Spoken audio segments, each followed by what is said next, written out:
Di tengah malam yang mencekam di bulan Oktober 1993, dunia menyaksikan momen yang menentukan. Di satu sisi meja, Ronald Reagan, Presiden Amerika Serikat, dengan tatapan tajam dan ketegasan dalam suara, menyuarakan argumen yang diwakili oleh kekuatan perekonomian dan kebebasan individu. Di sisi lain, Mikhail Gorbachev, pemimpin Uni Soviet, dengan keyakinan yang tak tergoyahkan, berdiri teguh dalam ideologi kolektivisme yang menggapai sebuah dunia utopis. Persaingan kedua pemimpin ini bukan sekadar pertarungan kekuatan. Ini adalah pertempuran ideologi yang menentukan nasib jutaan jiwa di seluruh dunia. Kedua raksasa ini saling berhadapan di era yang dipenuhi ketegangan nuklir, di mana setiap detik dipenuhi oleh ancaman kehampaan.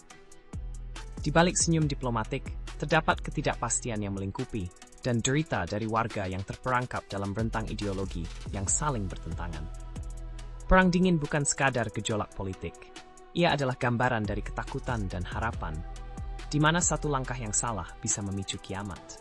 Dalam hitungan hari, dua kekuatan ini, yang melambangkan dua pandangan hidup yang berbeda, berada di ambang perang yang bisa mengguncang bumi. Semua mata tertuju pada mereka sebagai harapan dan ketakutan bersatu dalam satu pertarungan sejarah. Dalam setiap pernyataan, dalam setiap misi militer, setiap keputusan beresiko tinggi menjadi pertaruhan dalam sebuah permainan yang tidak menentu.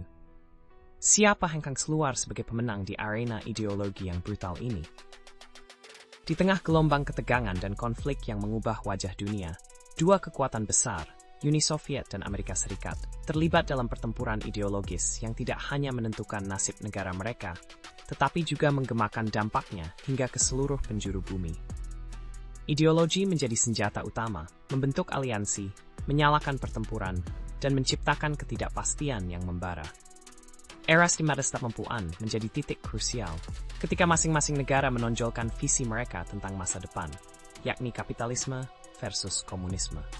Namun, pengaruh ideologi ini tidak berhenti di tahun itu. Warisan dari ketegangan sejarah itu kini terus melanda kita, memengaruhi kebijakan, hubungan internasional, dan bahkan perasaan kolektif suatu bangsa.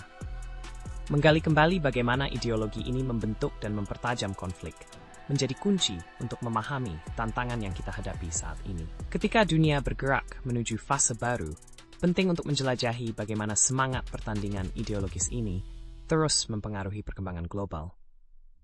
Dapatkah kita belajar dari sejarah, atau akankah kita terjebak dalam lingkaran yang sama?